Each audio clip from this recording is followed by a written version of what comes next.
They kicked me out the night I graduated and told me I'd never be anything. That sentence still hits like a blade, slicing clean between the girl I was and the woman I had no choice but to become. I walked out with a drenched graduation gown, one suitcase, and a promise to myself. Survive first, rise later. 11 years passed. Then came Grace's wedding. The second I stepped into that reception hall, the whole room went still. Her husband locked eyes with me and asked, "Do you two know each other?" I smiled too smoothly. But that wasn't the real shock. The real surprise was how my family reacted. Like I'd walked in carrying some secret they thought they'd buried for good. You hear people talk about childhood like it's this warm, safe place they can return to when life gets hard. Mine wasn't like that. Mine felt more like a tight hallway, narrow, echoey, lined with doors that only ever opened for my younger sister, Grace. If you were ever the responsible one growing up, you already know the drill. I figured out early on that staying quiet kept the peace, that stepping aside kept things moving, and that in our house, love came with fine print so small you didn't realize the conditions until you broke one. My dad, Rowan, ran a small family clinic in the city. He acted like every opinion he had was hard science. My mom, Elaine, echoed whatever he said like it came straight from the Bible. And Grace? She picked up fast that being the favorite was a full-time job. She played the role to perfection, soft-spoken, doe-eyed, and just helpless enough to get what she wanted at exactly the right time. I remember watching them from the hallway back when I was a teenager. My dad bent over Grace's homework. My mom fixing her hair before a piano recital. I'd stand there with my backpack still on, holding a report card full of straight A's. Nobody ever asked to see it. You tell yourself you're fine, that it doesn't bother you. But the cracks start forming way before anything actually falls apart. Even back then, I worked nights after school, weekends too. Every dollar went into a little metal box under my bed. That was my escape plan. My future. When my college acceptance letter came, I cried behind the grocery store where I stocked shelves.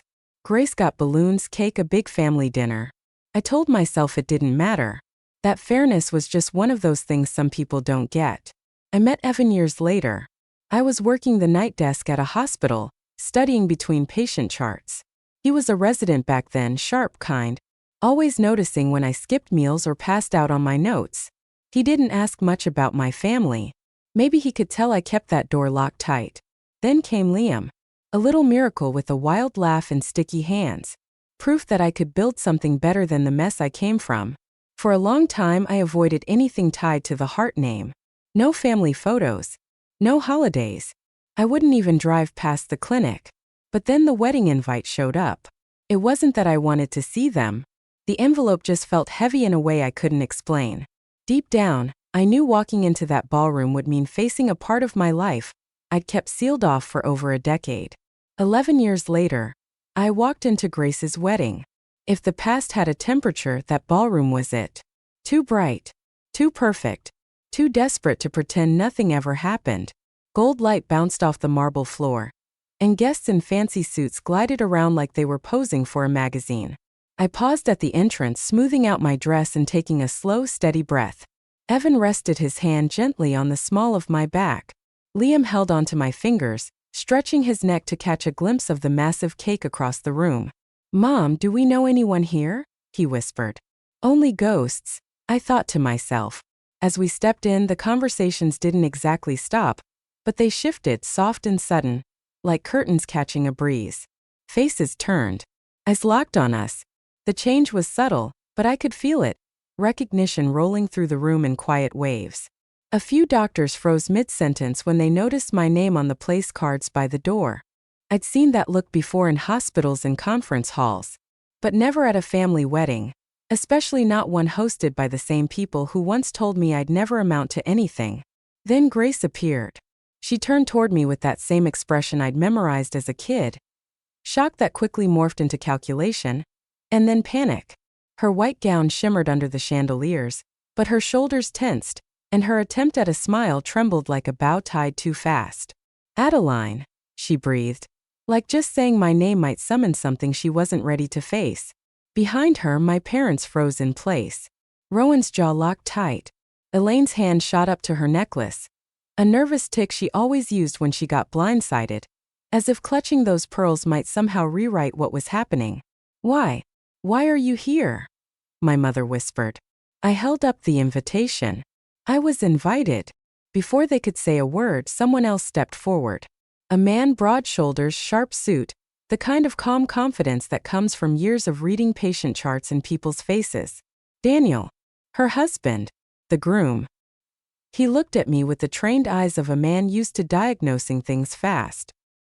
His gaze flicked from my face to the small name badge clipped to my clutch, and something in his expression shifted. You two know each other? He asked, glancing between me and the family who suddenly looked like they were standing on thin, cracking ice. His question dropped like a pin in a silent room. Grace stiffened. My parents went pale. The guests around us slowed their movements. The air felt tight, like everyone was holding their breath. That old ache started in my chest, the memory of rain, a slammed door, and the words they used to drive me out. But under all that, there was something steadier, stronger, the woman I'd become. I smiled, the kind of smile I'd learned to wear well. Daniel blinked, confused. And in that moment of hesitation, I saw it, the first unraveling thread. Grace's fingers twisted into the fabric of her dress. My mother's mouth opened like she wanted to jump in, but she had no words for this script. Evan leaned in. You okay? He whispered. I'm fine, I said. And this time I meant it. Because something had shifted. Not loud, not messy, but quiet and certain. Like pressure building under glass. And I knew right then. This wasn't the climax. It was just the start. Grace was the first to recover. She let out a nervous laugh, the same kind she used when she hadn't read the homework but still wanted to charm the teacher. We just haven't seen each other in forever, she said, reaching for Daniel's arm like she needed something to hold on to. But Daniel didn't move closer. He kept his eyes on me, studying me with a kind of curiosity that made Grace visibly uncomfortable.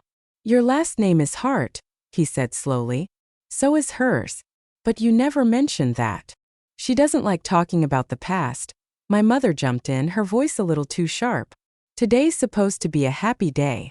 Let's focus on that, my mom said, but her voice trembled, and Daniel caught it. He turned back to Grace, slower this time, his expression more deliberate. Why didn't you tell me you had an older sister? Grace opened her mouth, then closed it. Tried again. It just never came up. The excuse hung in the air like smoke, thin, fragile, and impossible to ignore. Evan gave my hand a quiet squeeze. Around us, a few guests stopped pretending not to eavesdrop. But I didn't need to say a word. The truth was already working on its own. A server walked by with a tray of champagne. I took a glass, letting the cold stem settle into my hand, watching the three of them, my sister, my mother, my father, shift uncomfortably under the weight of a truth they'd spent more than a decade trying to bury. Then Rowan stepped forward. Adeline, he said, low and brittle, meant just for me, but too thin to hold. I don't know what you're trying to do here. But this isn't the place. That old instinct flared, the one that used to make me apologize just to keep the peace. To make myself small. But it flickered, then faded for good. I'm not trying to do anything, I said. I'm just here for the wedding. You know, the one I was invited to. For a second he looked ready to blow. But then he caught Daniel watching, and I watched him switch gears mid-step. He forced a smile so tight it might have cracked his teeth. Let's all take a breath, Daniel said carefully. I'm just surprised. Grace told me she managed the family clinic by herself for years. That her parents relied on her. That she was the only one who stayed. My eyebrows lifted slightly. Is that what she told you? Grace flinched. The whole room felt like it shifted. Just a little. The smallest changes, posture, glances, murmurs starting to rise. Evan stayed steady beside me, a calming anchor in the swirl. Liam tugged gently on my dress. Mom, can I get cake yet? Soon, I whispered, brushing his hair back. Grace stepped in close, her voice low and sharp, meant only for me. Why are you doing this? Why now? I didn't realize I needed your permission to exist, I replied calmly.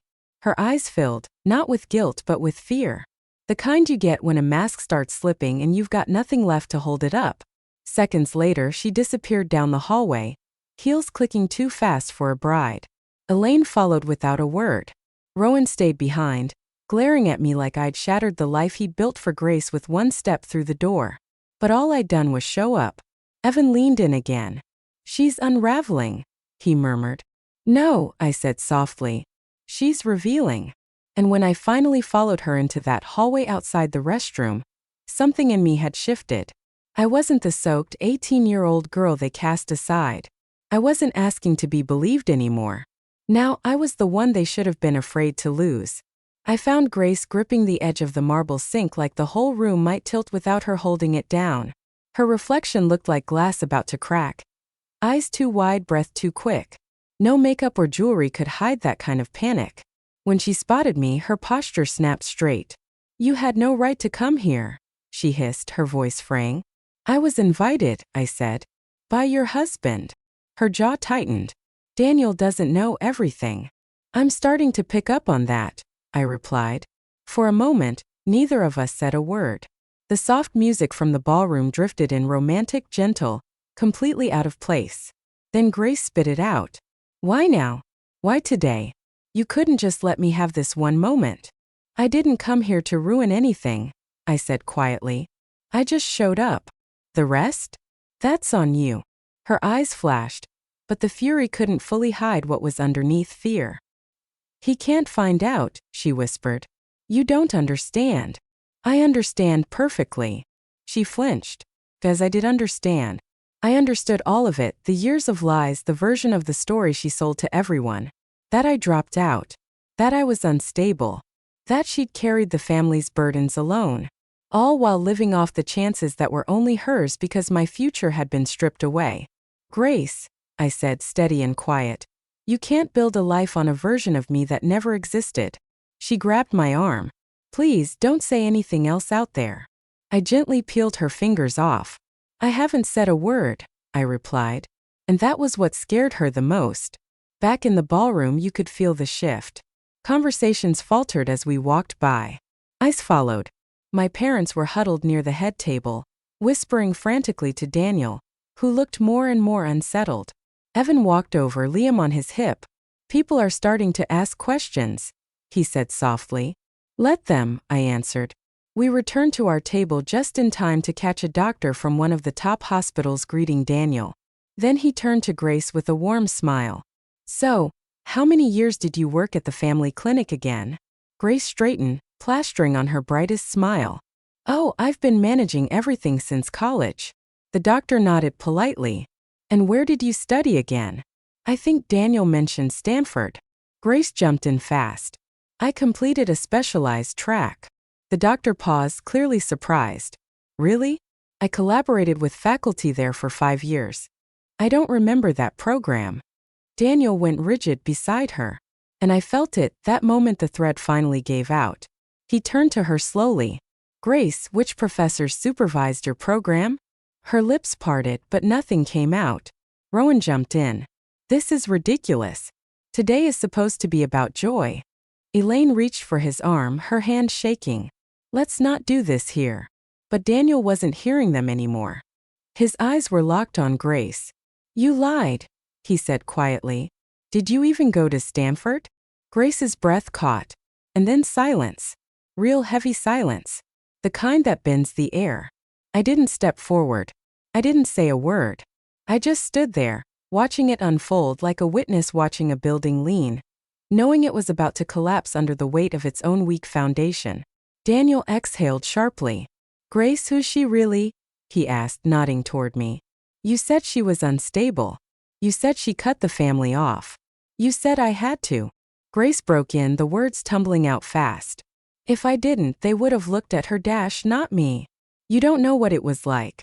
Her voice cracked, the anger draining out of her. And for the first time, she wasn't trying to fight. She was unraveling. "She's always been smarter," she whispered. "Always. Everyone favored her. Favored me." I repeated quietly. "Grace, they threw me out, There it was. The truth. The one she never wanted said out loud. Not here. Not in front of witnesses who would remember. Rowan stormed toward us. "Enough. You will not take the spotlight away from your sister's day." I met his glare calmly. "I'm not the one taking it." Daniel turned to him. "Is it true?" he asked, his voice low.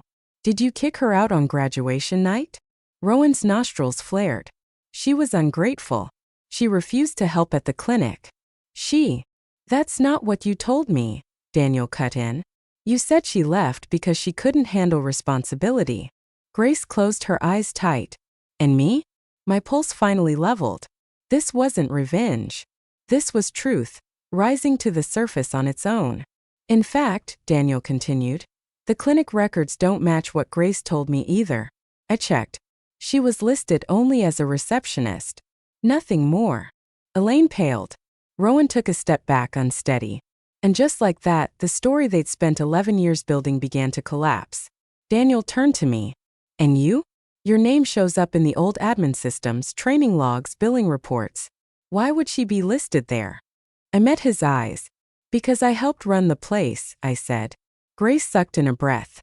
I didn't think you'd remember those. I remember everything I said. I told her. There was no anger in my voice, just the truth. And that was enough to pull every gaze in the room. Daniel looked wrecked. Why would you hide this from me? Tears slid down Grace's face. I didn't want to lose you. You lost me the second you lied, he said. He took a step back. Just a few inches. But enough. Enough for everyone to see it happen. Whispers rippled like wind across the room. Liam tugged on my hand.